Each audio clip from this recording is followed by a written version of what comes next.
मानव स्वभाव और गलती। बहुत पहले एक राजा हुआ करता था जिसके पास 10 जंगली और खूंखार कुत्ते हुआ करते थे। वो अपने नौकरों को मौत की सजा देने के लिए उन जंगली कुत्तों का शिकार बना दिया करते थे।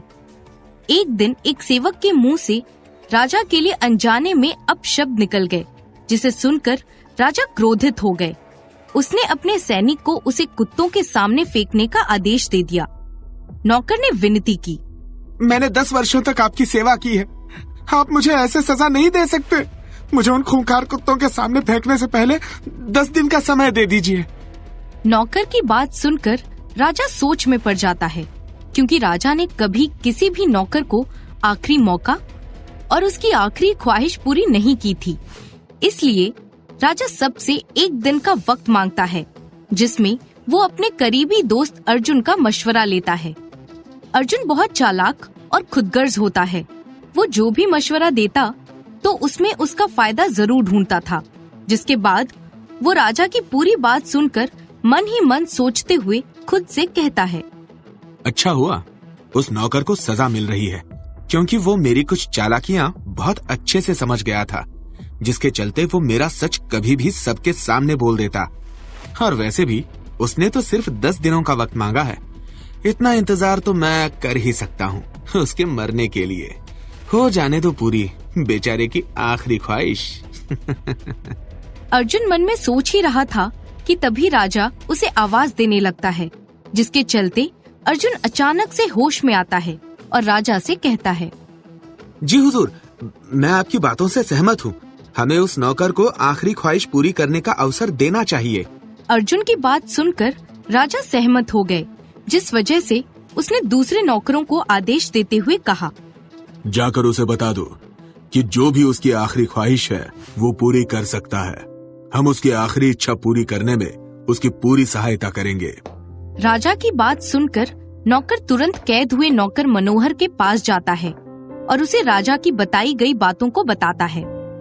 मनोहर के बहुत सोचने के बाद वो उन 10 दिनों के दौरान नौकर कुत्तों की देखभाल करने वाले सैनिकों के पास गया और उनसे कहा कि वो अगले 10 दिनों तक उन कुत्तों की सेवा करना चाहता है, जिसके चलते सैनिक उसकी इस आखिरी इच्छा से उलझन में थे।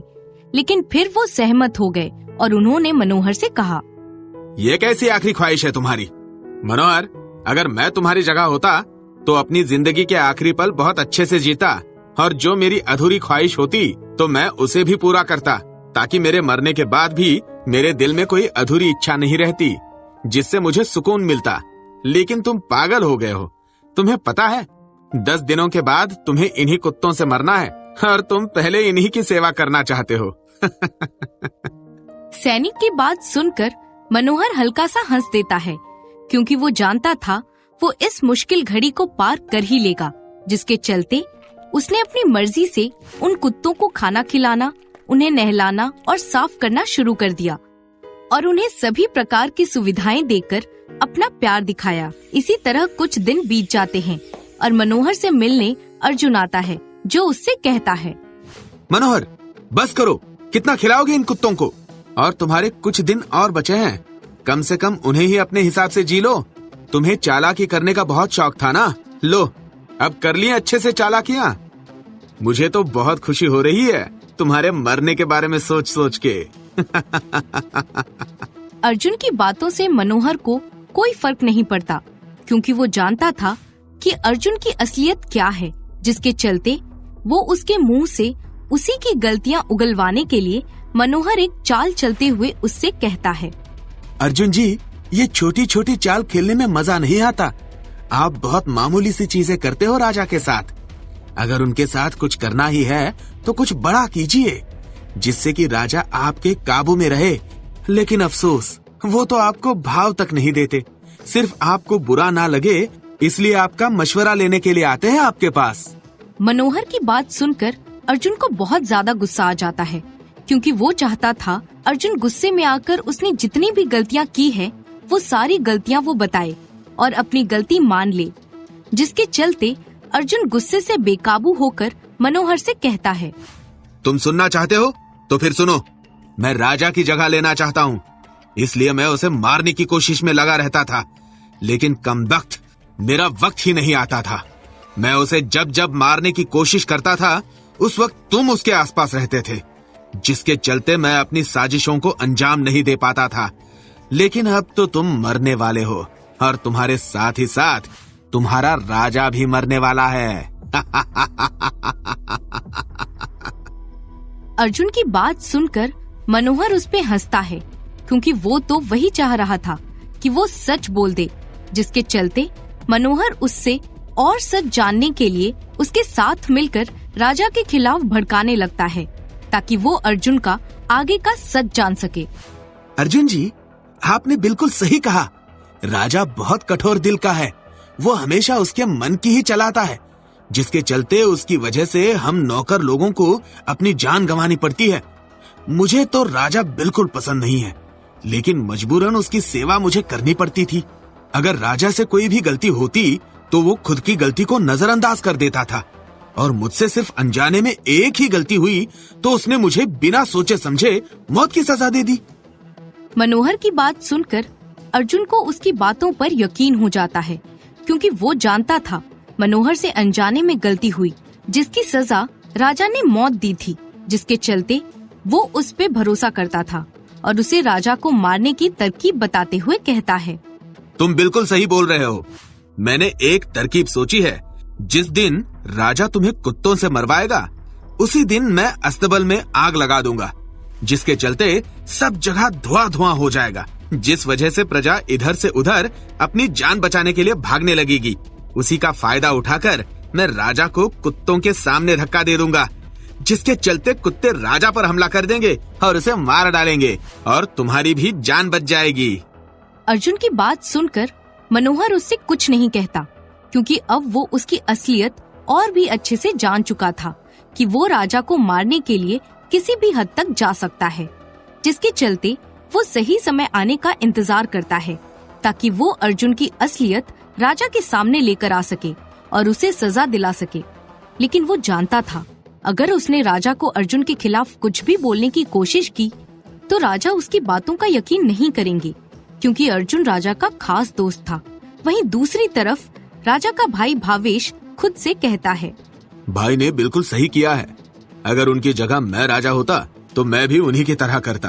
प्रजा को ज्यादा छूट नहीं देनी चाहिए, क्योंकि ज्यादा छूट देने से साजिशें बढ़ जाती हैं। लेकिन मैं ऐसा क्यों सोच रहा हूँ? मुझे तो वैसे भी कोई फर्क नहीं पड़ता।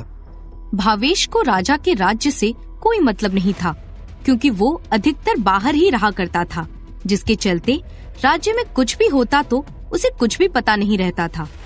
भावेश को शिकार करना बहुत पसंद था, जिसके चलते वो ज्यादातर समय जंगल में कुछ सैनिकों के साथ में बिताया करता था, जिसके चलते वो कभी कभी राज्य में आया करता था और राजा उसे खुद से बात करते हुए उसकी सारी बातें सुन लेता है और उससे कहता है, भावेश, बहुत हो गया तुम्हारा राज्य से बाहर जंगलों में रहना। अब वक्त पहले जैसा नहीं रहा। वक्त के साथ तुम्हें भी बदलना पड़ेगा और ये राज्य संभालना होगा, क्योंकि अब मैं और इस राज्य को संभाल नहीं सकता। तुम्हें भी राज्य संभालना आना चाहिए। बहुत सी जिम्मेदारियां होती हैं जो मैं अकेला पूरा नहीं कर पाता हूँ। मुझे तुम्हारे सहारे की जरूरत है। जल्दी से जल्दी तुम अपनी ख्वाहिशों को एक तरफ करके मेरे साथ कुछ समय बिताया करो, जिससे मुझे तुम्हारी मदद मिल सके और तुम भी राज्य और प्रजा के बारे में कुछ चीजें जान सको। राजा की बात सुनकर भावेश को गुस्सा आने लगता है, क्योंकि भावेश नहीं चाहता था कि वो राज्य में राजा बनकर रहे और उसे कैदी जैसी जिंदगी बिल्कुल भी पसंद नहीं थी, जिसके चलते वो राजा से गुस्से में आकर कहता है, भाई साहब, मैं राजा नहीं बनना चाहता हूँ। मुझे आपकी तरह पूरी जिंदगी नहीं बितानी है ये राजा और प्रजा की जिम्मेदारी संभालकर। मेरी आपसे विनती है कि मुझे इस राजा के पद पर मत बिठाइए, क्योंकि मैं राजा बनने के योग्य नहीं हूँ और मुझ में आपकी तरह कोई भी गुण नहीं है जिससे मैं राज्य और प्रजा को संभाल सकूं। भावेश की बात सुनकर राजा को बुरा लगने लगता है, क्योंकि राजा नहीं चाहता था कि भावेश के अलावा और कोई राजा बने। वहीं दूसरी तरफ अर्जुन सारी तैयारियां करके खुद से कहता है, मुझे अब बहुत खुशी और सुकून महसूस हो रहा है, क्योंकि मैंने जैसी तरकीब सोची है उसी हिसाब से सारा काम पूरा किया है। अब सिर्फ राजा बनना बाकी है। वहीं दूसरी तरफ मनोहर राजा की चिंता करते हुए खुद से बातें करता है। मेरे मरने का वक्त पास आ चुका है। मुझे कुछ भी करके राजा जी की जान बचानी ही है, चाहे उसके लिए मुझे खुद की जान क्यों ना गंवानी पड़े। मनोहर के अब 10 दिन पूरे हो गए थे। राजमहल में मनोहर को सजा दिलाने के लिए उसे खाली मैदान में लेकर जा रहे थे, जहाँ पर खूंखार कुत्ते थे। तभी मनोहर ने वक्त का फायदा उठाकर राजा के भरे दरबार में उपस्थित होता है और राजा से अकेले में कुछ बोलने की अनुमति लेता है। वो राजा के करीब जाकर अर्जुन की असलियत बता देता है और उसकी बातें सुनकर राजा अधिक गुस्से में आकर उससे कहता है, मत भूलो कि तुम एक मामूली सेवक थे और मैं एक राजा। अगर तुम्हारी ये बात झूठी निकली तो तुम्हें तो मौत की सजा मिलने वाली है, लेकिन तुम्हारी इस गलती की सजा तुम्हारे पूरे परिवार को भुगतनी पड़ेगी, जो बिल्कुल बेकसूर हैं। राजा जी, मैं जानता हूँ आप मेरी बातों पर यकीन नहीं करेंगे, लेकिन मैं आपको सारी हकीकत बता चुका हूँ, जिसके चलते आपको स्वयं की रक्षा स्वयं ही करनी पड़ेगी।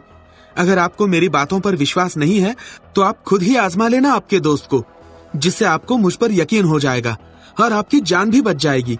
मेरा कर्तव्य था आपको बताना, इसलिए मैंने आपको पहले ही आगाह कर दिया।